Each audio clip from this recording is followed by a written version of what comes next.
আপনার প্রজেক্টে আপনি স্কোপ ম্যানেজ করলেন, টাইম ম্যানেজ করলেন, সব কিছু একদম প্রপারলি চলছে। ধরেন ওই যে বলছিলাম আপনার বোনের বিয়ের প্রজেক্টটা, সব ঠিকঠাক মতো চলছে, গায়ে হলুদের একদম সবাই প্রপারলি এসছে, ইনভাইটেশন সব ঠিকঠাক মতো দেওয়া হয়েছে, টাইম প্রপার, স্কোপ প্রপার। তারপর যখন আপনি বোনের বিয়েতে গায়ে হলুদে ইনফ্যাক্ট আপনি খাওয়াতে বসলেন, মানে খাওয়াচ্ছে আপনার বোনকে, দেন একজন মুরব্বি বললেন, এটা কী মিষ্টি নিয়ে আসছো, এটা তো কিছুই হইলো না, এই মিষ্টি কেউ আনে? সো ইনফ্যাক্ট আপনি তখন কী নিয়ে কথা বলছেন? আপনার কিন্তু আপনি সব কিছু অ্যারেঞ্জ করেছেন, কিন্তু মিষ্টির কোয়ালিটি নিয়ে তখন কোশ্চেন।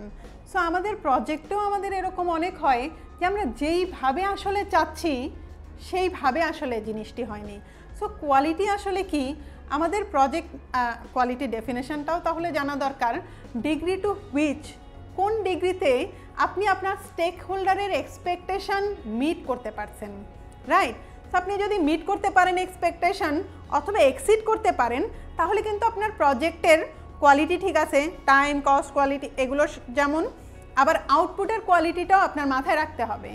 সো আমার যেমন একটা প্র্যাকটিক্যালি আমি যখন প্রজেক্ট করছিলাম, এমন একবার হয়েছে যে আমরা সব কিছু প্রপারলি প্ল্যান করেছি, দেন আমাদের স্কোপ ডকুমেন্টের মধ্যে প্রপারলি লেখা ছিল কী কী কী কী আসবে, দেন টাইম প্রপারলি হচ্ছে, একদম প্রপারলি প্রজেক্ট ক্লোজ হওয়ার পরে আমরা যখন ইন্সপেকশন করছিলাম যে সফটওয়্যার একটা লঞ্চ করার জন্য, ওই সময় ইউএটি ফেল করলো, ইউজার অ্যাকসেপ্টেন্স টেস্ট। মানে আমরা যখন টেস্ট করছি তখন দেখলাম কিছু কিছু ফাংশন আমরা যেভাবে চাচ্ছিলাম সেভাবে হচ্ছে না। দেন আমরা আমাদের সফটওয়্যারের যে ভেন্ডর ছিল তাকে জিজ্ঞেস করলাম যে আচ্ছা, তোমাদের তো এত সুন্দর করে লেখা আছে যে এইটা আমরা চাই, তোমরা সেইভাবে করোনি কেন? দেন তারা বলল যে আপনি যে এইভাবে টেস্ট করবেন সেটা তো আপনি আমাদের বলেননি। সো আমরা আসলে যেই ক্রাইটেরিয়ার উপর বেস করে এই আউটপুটগুলো দেখব, সেগুলি প্রপারলি ডিফাইন করাটা জরুরি। মানে আমি এখন বলছি কোয়ালিটি প্ল্যান করাটা জরুরি। প্ল্যানিংয়ের পাশাপাশি আপনার দুইটা জিনিস আমাদের ম্যানেজ করতে হয় প্রজেক্টে, প্রজেক্ট ম্যানেজার হিসেবে। একটা হচ্ছে কোয়ালিটি অ্যাসিওর করতে হয় এবং কোয়ালিটি কন্ট্রোল করতে হয়। তাহলে দেখে নেই প্রজেক্টের কোয়ালিটি কন্ট্রোল বলতে কি বোঝাতে চাচ্ছি আমরা, এবং অ্যাসিওরেন্স বলতে কি বোঝাচ্ছে। কোয়ালিটি কন্ট্রোল হচ্ছে যেটা আমরা এই যে একটু আগে বললাম, ইন্সপেকশন করতে গিয়ে দেখলাম যে এইটা ফেল করেছে, তার মানে ইন্সপেকশন করতে হবে আমাদের। এটা হচ্ছে অনেকটা রিয়েক্টিভ অ্যাপ্রোচ, আমি ডিফেক্ট ফাইন্ড করছি, কিন্তু অ্যাজ এ প্রজেক্ট ম্যানেজার আমাদের তো শুধু ডিফেক্ট ফাইন্ড করলে হবে না, আমাদের প্রবলেমটাকে সলভও করতে হবে, আমাদের প্রোঅ্যাক্টিভলি প্রসেস ইমপ্রুভ করতে হবে। আইনস্টাইন একবার বলেছিলেন যে আমাদের প্রবলেম আমরা যেই বুদ্ধি খরচ করে প্রবলেম ক্রিয়েট করি, সেই সেম বুদ্ধি খরচ করলে কিন্তু আসলে আমরা প্রবলেমের সলিউশনে যেতে পারবো না। তার মানে আমাদের সিস্টেমেটিক, যেভাবে আমরা গর্তে পড়ি সেই বুদ্ধি খরচ করে কিন্তু গর্ত থেকে বের হয়ে আসতে পারি না। গর্ত পড়তে কিন্তু বেশি কষ্ট হয় না, পা দিলেই গর্তে পড়ে যাই, কিন্তু উঠে যদি আসতে হয় তাহলে আমাদের প্রপারলি একটা হয়তো সিঁড়ি লাগবে, আমাদের প্রপারলি প্ল্যান করতে হবে দড়ি দিয়ে উঠবো নাকি সিঁড়ি দিয়ে উঠবো, রাইট? সো প্রসেস যদি আমরা আসলে অ্যাসিওর করতে চাই, আমরা যদি প্রসেস ইমপ্রুভ করতে চাই, তাহলে আমাদের সিস্টেমেটিক্যালি চিন্তা করতে হবে যে আমরা এই যে কাজটা ভুল করলাম সেটা কিভাবে আমরা নেক্সট টাইম যাতে আমাদের ভুল না হয় সেটা কিভাবে করব। সো সেটা হচ্ছে quality assurance. So quality control হচ্ছে ইন্সপেকশন, আমরা দেখা যে ভুল করেছি কি করে না, এটা কিন্তু কাজ হয়ে যাওয়ার পরে আমরা চেক করছি।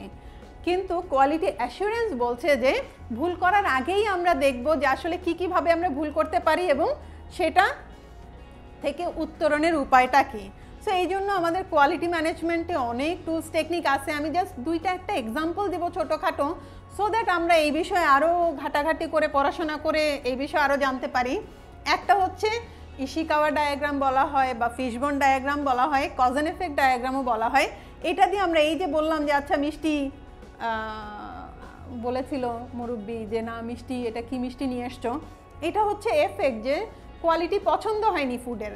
কি কি কারণে হতে পারে? ম্যান রিলেটেড কারণ হতে পারে, যাকে পাঠিয়েছিলাম সে বুঝেই নেই কি মিষ্টি আনতে হবে। ম্যাটেরিয়াল রিলেটেড হতে পারে, যে না মিষ্টি যেটা দিয়ে বানানো হয়েছে সেটা ভালো ছিল না। Method, machine, money, environment, man, machine, material, method, mother nature, measurement, এরকম কোন কোন কারণে আমাদের প্রবলেম হচ্ছে সেটা আমাদের আইডেন্টিফাই করতে হবে। এবং সেটা কিন্তু আমরা একা করি না, আমরা অ্যাজ এ প্রজেক্ট ম্যানেজার আমাদের কাজ থাকে ব্রেইনস্টর্মিং করে আমাদের টিম থেকে যত বেশি আমরা আইডিয়া আনতে পারবো তত বেশি আমরা প্রবলেম সলভ করতে পারবো। আমাদের প্রসেসের ফ্লো যেটা সেটা আমরা দেখি। প্যারেটো ডায়াগ্রাম খুবই পপুলার একটা কোয়ালিটি ম্যানেজমেন্টের টুলস, যেখানে আমাদের দেখানো হয় যে ওই যে 80-20 রুলস আমরা ইকোনমিক্সেও পড়েছিলাম, সেখানে বলা আছে যে 80% ওয়েলথ রিটেন করে 20% মানুষ ওই ইকোনমির। এইটা পরে নিয়ে আসা হয়েছে কোয়ালিটিতে, যেখানে বলা হচ্ছে যে 80% প্রবলেম অকার করে, মানে 20% কজের কারণে। তার মানে আমার যেই কারণে প্রবলেমগুলো হয়েছে সেই কারণের মধ্যে দেখা যাবে যে দুইটা একটা কজ যদি আমি সলভ করে ফেলি তাহলে আমার 80% প্রবলেম সলভ হয়ে গেল। সো সেইটাকে আমরা ডেটা দিয়ে ভ্যালিডেট করতে পারি।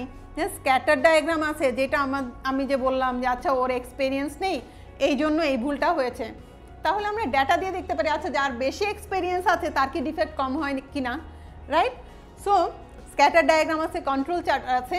সো এই শুধু প্রজেক্ট ম্যানেজমেন্টে না, আমাদের যে কোনো কাজে অপারেশনসেও আমরা কোয়ালিটি ম্যানেজমেন্টের এই যে টুলস টেকনিকগুলো আছে, ওই যে বলেছিলাম যে যেভাবে আমরা প্রবলেমে পড়ি সেইভাবে কিন্তু আমরা প্রবলেম সলভ করতে পারি না। প্রবলেম সলভিংয়ের জন্য আমাদের বিভিন্ন অ্যানালাইসিসের দরকার হয়। সো এটা একটু বেসিক ধারণা দেওয়া যে আমাদের টুলস টেকনিকগুলো কোয়ালিটি ম্যানেজমেন্টে কী আছে। আশা করি এই বিষয়গুলো যদি আপনারা আরও ভালোভাবে পড়াশোনা করেন দেন আপনারা আপনাদের প্রজেক্টের কোয়ালিটি কন্ট্রোলও করতে পারবেন, দেন কোয়ালিটি অ্যাসুরেন্সেও আমরা আরও বেশি ফোকাস বাড়াবো। Thank you.